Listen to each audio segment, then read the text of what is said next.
Praise the Lord. Hallelujah. We are serving a living God. We are not serving God of the dead, but of the living, like Abraham, Isaac, Jacob. Therefore, we are gathered together as a living community where the living Christ is the head to study the Bible, the living word, in order to become word incarnated believers. Say with me that I will not die, I will live to declare the works of God.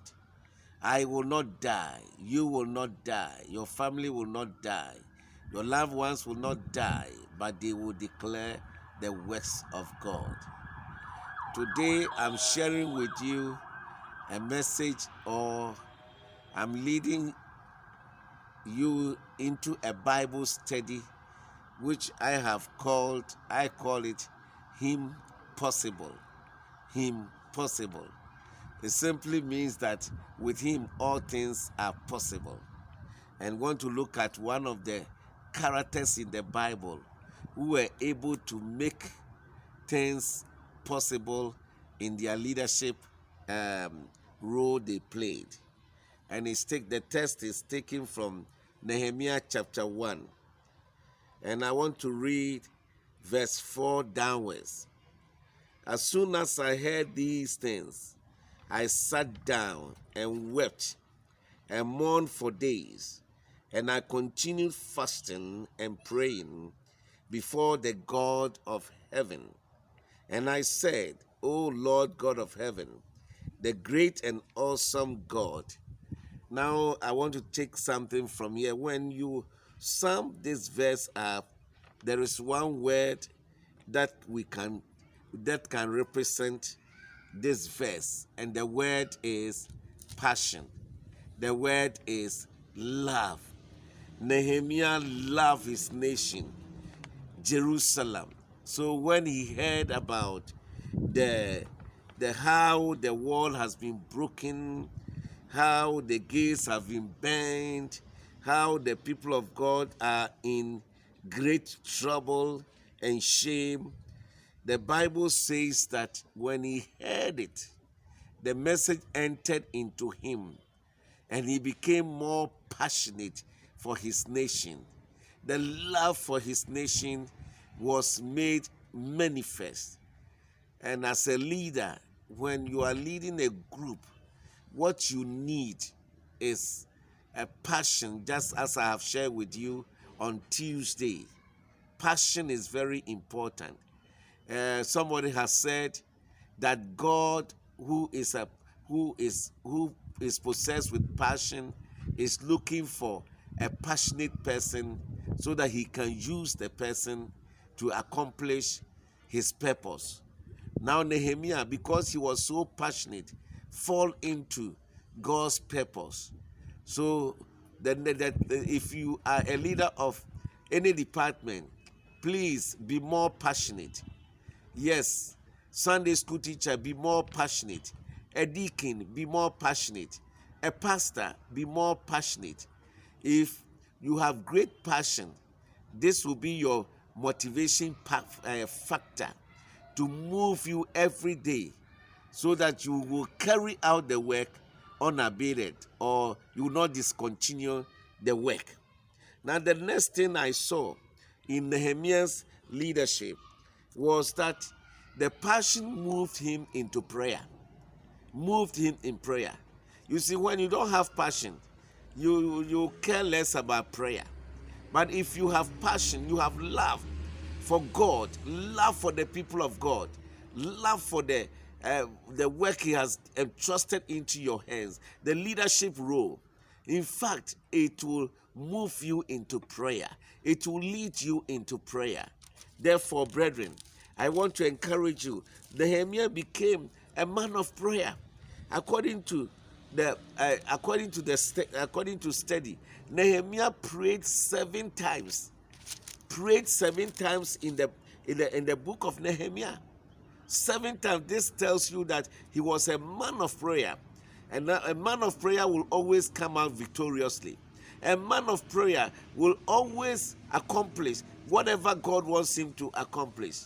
I pray that the Lord will stir your spirit up, activate your spirit, so that you will love to pray. You will love to wait upon the Lord. You will love to depend on God through prayer. In the name of Jesus Christ. The next thing that I realized was that because Nehemiah loved prayer, when he was doing his work, he was still praying. He needed power brokers to help him. And how can he convince a power broker? So the Lord himself led him to, portray certain posture. The Bible says his face looked sad. And the king told him, "Why are your face sad?" And then he told the king what has come or happened to them, their family, the graves, the grave where they buried their fathers and etc. And the king, you see, was made himself available for Nehemiah to ask him whatever he needs. Even the king asked Nehemiah whatever he needs. And the Bible says that Nehemiah told him the things that he needs. He told him how much time or days or months that he wants to go back and then help. The Bible says he prayed in his heart and he set a day. Brethren, do you want God to open doors for you? Then don't be a prayerless Christian. Be somebody who is prayerful and who can trust the Lord, who can believe the Lord. God began to put all things together to make it easy for Nehemiah to accomplish what God wants to do through him. It was because of prayer. The next thing was that as a leader, when you pray and God opens door, and you are placed in a leadership position, what you need to do is to face reality. Yes, base your actions on reality, not rumors. Nehemiah, according to chapter 2, verse 9, he went and inspected the wall, the broken wall, the gates that has been burned by fire. He went to Jerusalem to, we will say that he wants to Jerusalem to have view of whatever has happened to them. And I believe that it enabled him to plan. Before planning, you say a leader must be a leader who is able to plan. It is the function of a leader. Yes, planning is one of the functions of a leader. So he was able to plan because he had the data. You see, if you don't have the data, you cannot plan. So he went there and saw everything, ascertained all the facts, and after that, he came home and then began to put some plans in on a paper, how he's going to build the wall. And the first thing was that he need to get the people to follow him. He need to get the people to agree. He need to get the people to buy the vision. So he summoned all the people, the leaders in the land. He met them and he rehearsed their situation to them. And they realized that, oh, we need to rise up and build. So the Bible says that the people themselves caught the vision, made the vision their own vision, and then committed themselves that they will build the wall.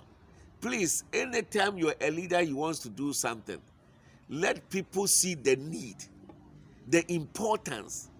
If the people doesn't see the need, the importance, they will not buy it and they will not support it. They will never be committed to it unless they know that this is a vision of hope that can give them hope in the future. then they will buy into it and commit themselves. These people said, we will rise up and rebuild the wall. Nehemiah has got the people.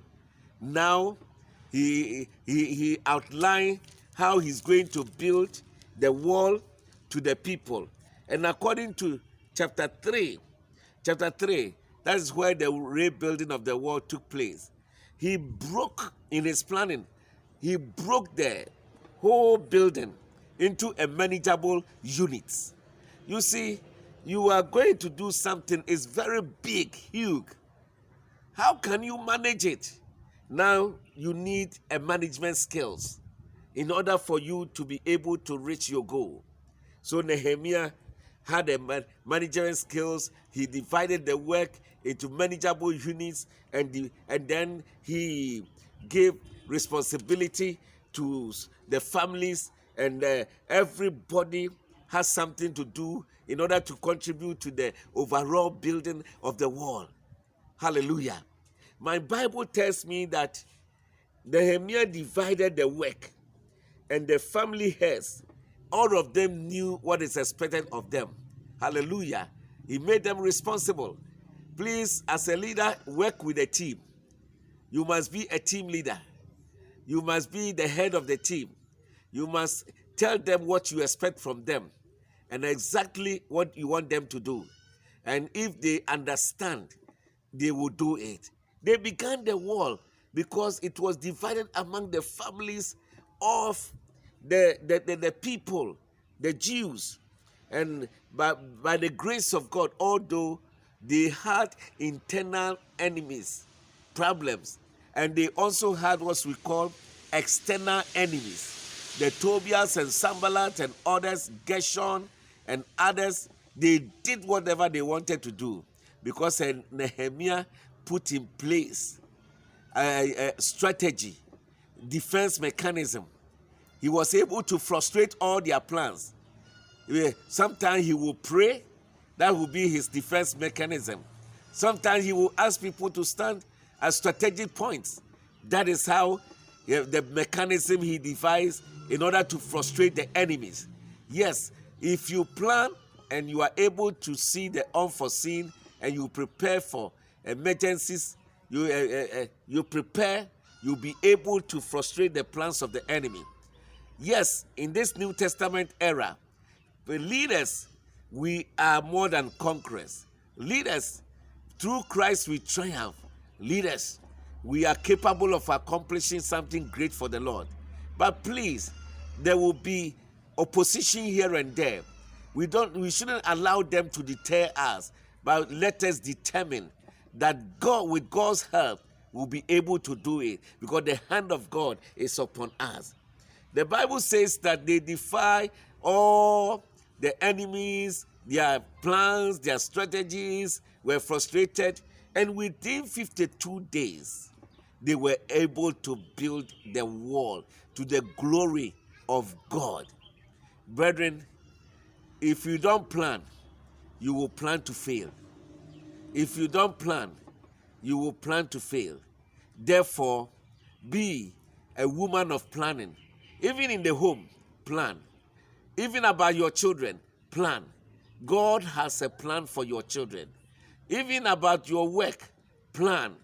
If you plan, God will be with you. The Bible says, commit your way unto the Lord and trust also in him, and he will bring it to pass. He will bring your goal to pass. He will bring your purpose to pass, and he will cause your plan to work in the name of Jesus Christ. Within 52 days, they were able to build. Nehemiah has succeeded. Nehemiah and his people has succeeded because they work with certain leadership principles. Number one, Nehemiah had passion. Number two, passion and burden, they are the same. Number two, it led him into prayer, and then he communed with God, talked to God about it, fasted and prayed and etc. Prayed 11 times in the book of Nehemiah before he succeeded. Number three, he investigated to know the reality on the ground, and upon that, he came out with planning, and upon that, he came out developing a team, and through the team, he was able to, let each and everyone know what is expected of him, the job descriptions and etc. And after that, they began the work.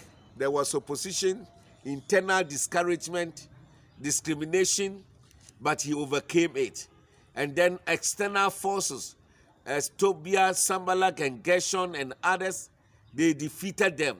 And within 52 days, they were able to reach their goal. They accomplished the mission impossible. One person with God will be on the majority. Nehemiah alone, with him, others came. With him, he had the help. With him, he was able to finish it.